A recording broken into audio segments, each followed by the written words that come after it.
Hello friends, this is Miss Caterman again. We're going to do some more long division today. However, we're actually going to go a little bit further than what we've gone so far.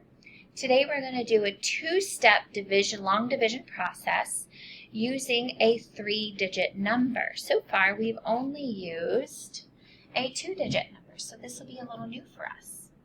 If you'll notice today over here on the left, I do have my acronym for Does McDonald's Sell Cheeseburgers? Or the phrase divide, multiply, subtract, check, and bring down. Okay, we're going to use that today twice to help us divide the problem 476 divided by 7.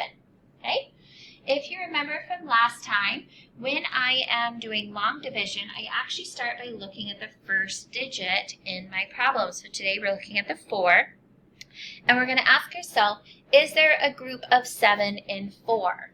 Our answer is no, there is not. Okay, and there's a couple of ways I can represent that. I can leave it blank, or sometimes we can put an X to show there is not a group there. Or you can actually show 0, showing there are 0 groups of 7 in 4. Okay. So now, since I can't divide 4 by 7, I'm going to actually combine the 4 and the 7 together and make 47 divided by 7. We're going to ignore the 6 for the moment, okay? I like to think about my multiples of 7, so I'm going to skip count my 7s until I can get as close as I can to 47. So I think 1 times 7 is 7, 2 times 7 is 14, 3 times 7 is 21, 4 times 7 is 28, 5 times 7 is 35, 6 times 7 is 42, and if I add another one, I do 7 times 7, I'm going to get to 49, which if you notice, friends, 49 is larger than 47, so I'm not actually going to be able to use 7 groups of 7.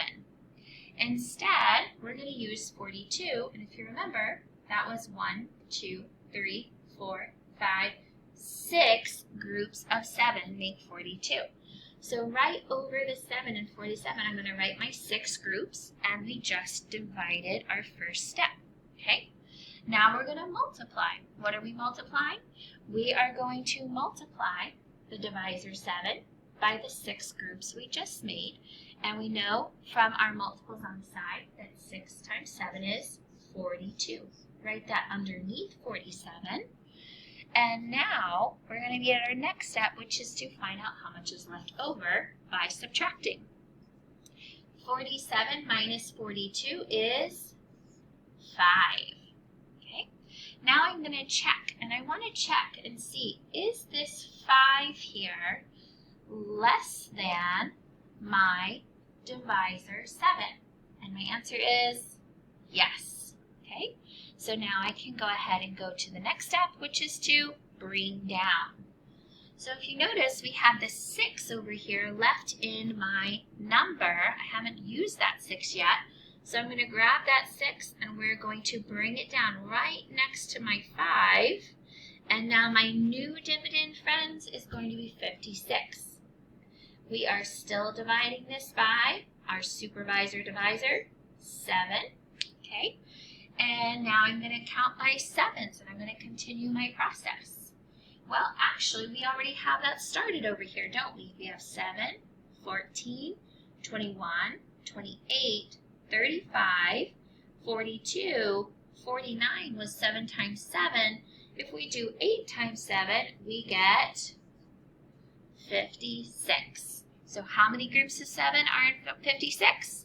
There are 8. We're going to write that right up here in our quotient on the top, and we just did our second step of division.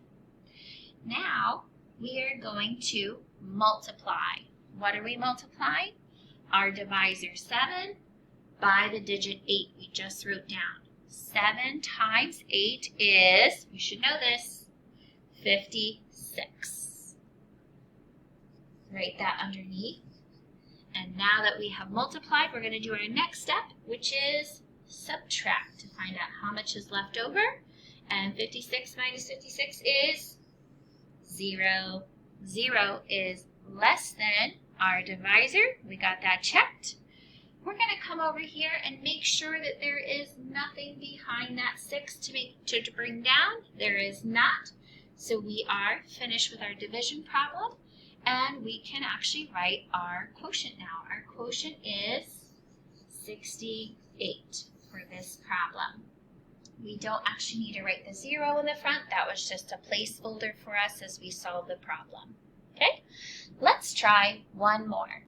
So now you can try one with your homeroom teacher, practicing and modeling together. Good luck, friends!